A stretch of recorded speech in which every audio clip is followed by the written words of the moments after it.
Добро вечер. Во продолжение минути за најновите информации од културата. Кореографката и танцов педагог Рисима Рисимкин се закити со одличието Витез од редот на уметностите и книжевноста што го доделува државата Франција.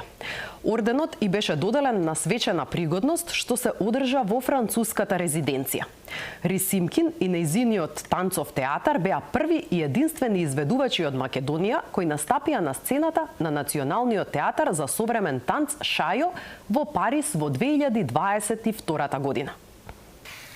Па се радувам многу и на некој начин дури сум воодушевена од признанието кое што ми го додели Министерството за култура на Франција и многу сум благодарна пред се за препознавањето на она што значи 45 години уметничка дејност, моите заложби за современиот танц и се надевам дека и понатаму ќе остане тоа признание заслужено.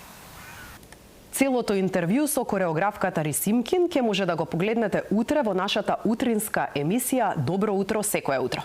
А ние продолжуваме понатаму. Во Македонскиот народен театар почнаа првите читачки проби за представата Жива досада. Авторски проект на актерките Билјана Јовановска, Изабела Јакимова и Нина Дејан, во која покрај овие три актерки игра и нивниот колега Гоце Андонов. Премиерната изведба се очекува кон втората половина на април или на почетокот на месец мај. Темата на представата е досадата на децата во денешното време, каде што авторите ги охрабруваат како децата, така и нивните родители да остават да им биде досадно без да ги окупираат со разноразни обврски, само за да ја избегнат досадата.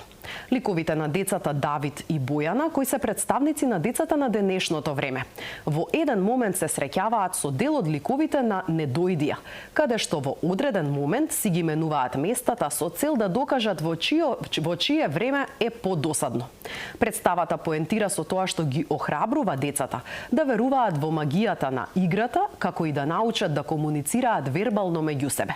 Костимограф на представата е Валентина Чонкова, а сценограф Мартин Манев. Фотограф е Кристијан Теодоров. Низ книжевни филмски разговори со Милчо Манчевски беше промовиран новиот двоброј на списанието за наука, литература, култура и уметност Зенит. Манчевски зборуваше за филмот како уметност и емоција, за личните и уметничките граници при филмската креација, но и за политичките влијанија во филмската уметност во Македонија и во светот. Па, во прашање е промоција на новиот број на списанието Зенит. Тоа е едно списание кое излегува веќе од 2018 година и на кое, да кажеме, практично за прв пат промовирано во Скопје, бидејќи не е од Струмица, не е скопско списание, така да ова е прва официјална промоција во Скопје и имаме таа чест да биде насловно лице токму господинот Манчевски и да позборуваме нешто во врска со неговото творештво, неговата поетика, филмот воопшто и воопшто за некои теоретски теми за филм, книжевност, бидејќи списанието се занимава токму со култура, филм, литература и генерално со теми кои се однесуваат на културата воопшто.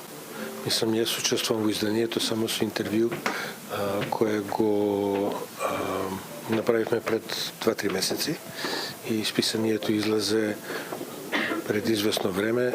Дури сега успеавме да се искоординираме за да го организираме настанов, кој е еден прекрасен момент тука.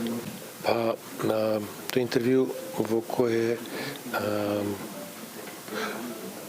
одговарам на прашања кои се однесуваат на мојот начин на работа, на моето творештво, на пристапот кон практичниот аспект на режија и кон уметноста воопшто во целина.